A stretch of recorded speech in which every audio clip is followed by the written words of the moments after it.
Mes étudiants de première année éco, bonjour. Dans cette vidéo, on va voir ensemble comment on calcule les quantités optimales, c'est-à-dire les quantités de deux biens qui permettent de maximiser l'utilité du consommateur.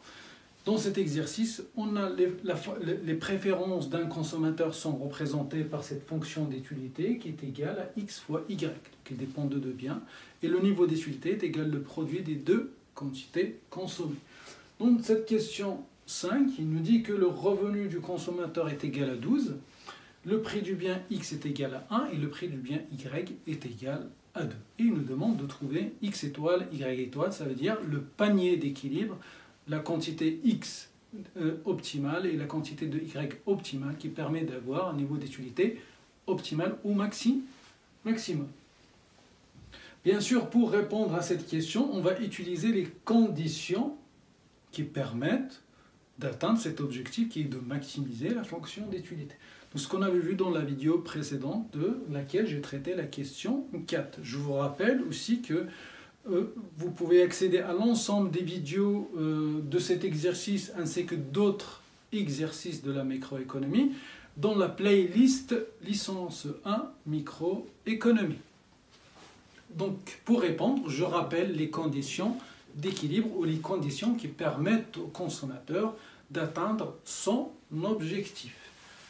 On a vu, il y a deux conditions, c'est qu'à l'équilibre ou dans le point optimal qui permet de maximiser le bien-être ou le niveau d'utilité du consommateur, la contrainte de budget doit être vérifiée, c'est-à-dire le consommateur dépense la totalité de son revenu.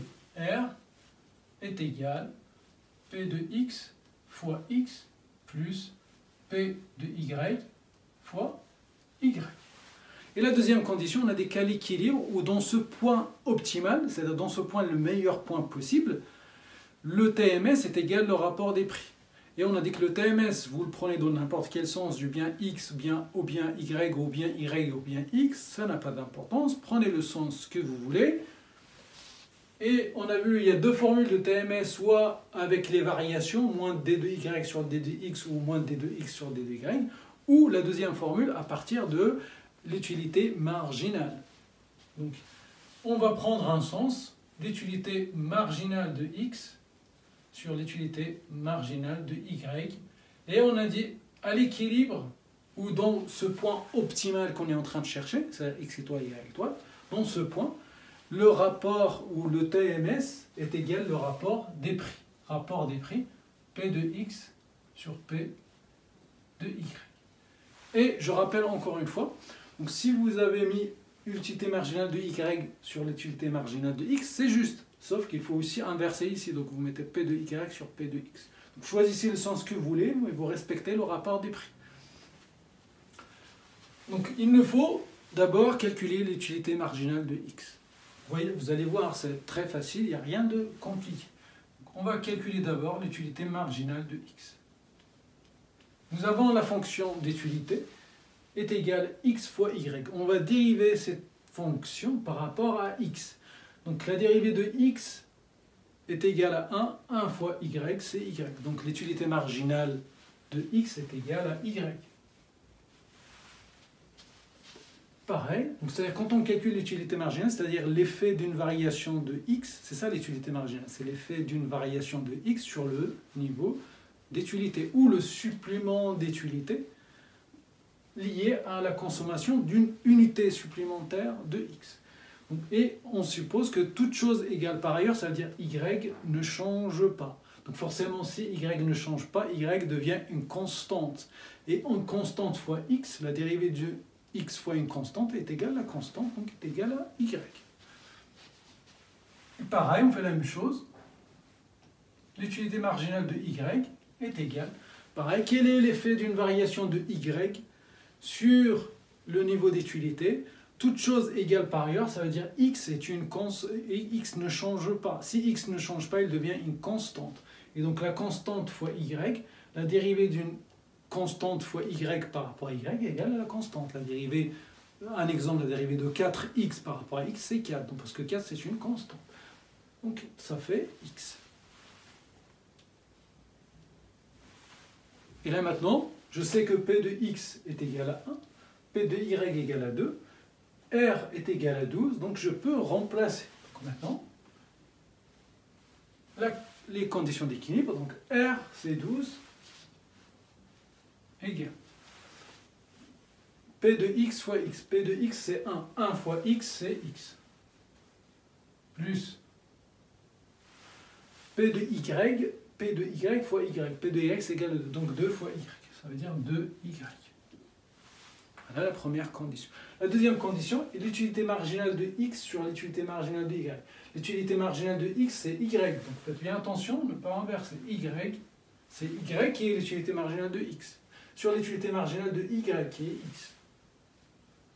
Qui est égal le rapport des prix P de x sur P de y. P de x c'est 1. P de y c'est 2. Donc c'est 1 sur 2. Donc on a deux inconnus x et y et on a deux équations. Donc on peut résoudre ce système d'équations sans aucun problème. Comment on résout?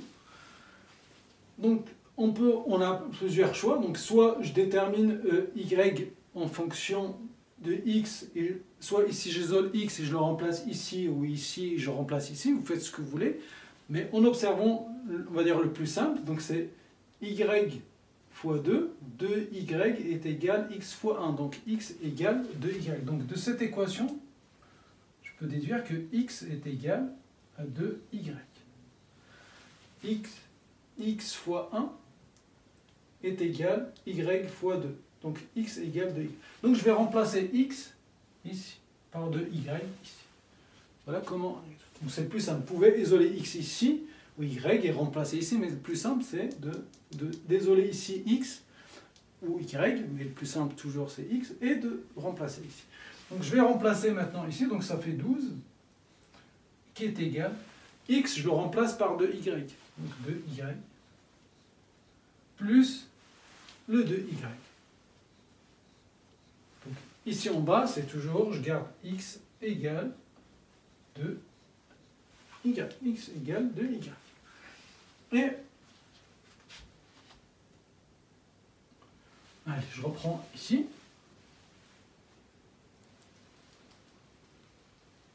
Je reprends ici, donc 12, 2y plus 2y, ça fait 4y. 12 est égal 4y. 12 égale 4y, je peux déduire y.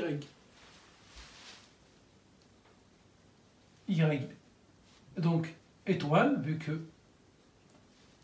j'ai calculé, c'est 12 divisé par 4 pour isoler y. Donc je passe 4 de l'autre côté, donc c'est une multiplication. Il passe de l'autre côté, il devient une division. 12 sur 4, ça fait 3.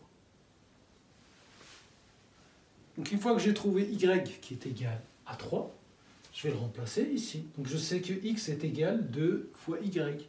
Donc x étoile est égal à 2 fois y étoile.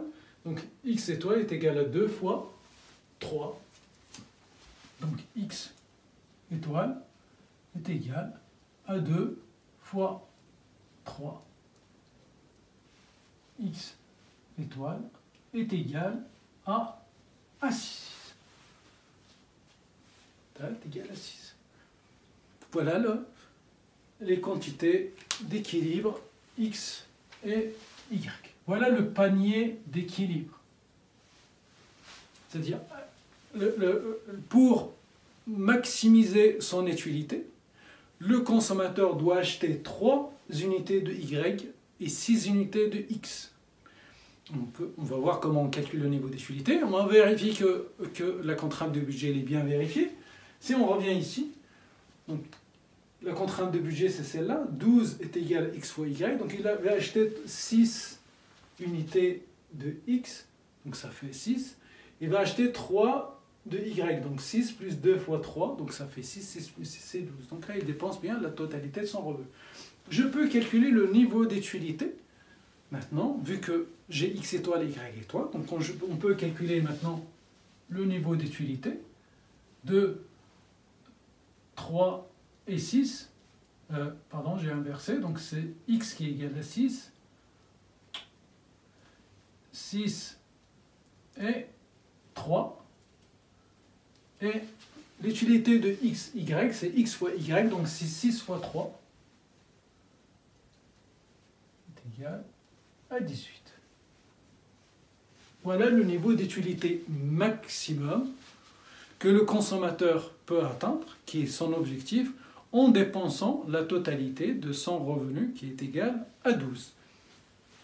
Vous voulez qu'on le représente graphiquement, donc ce n'est pas demandé, mais on va représenter graphiquement ce point d'équilibre.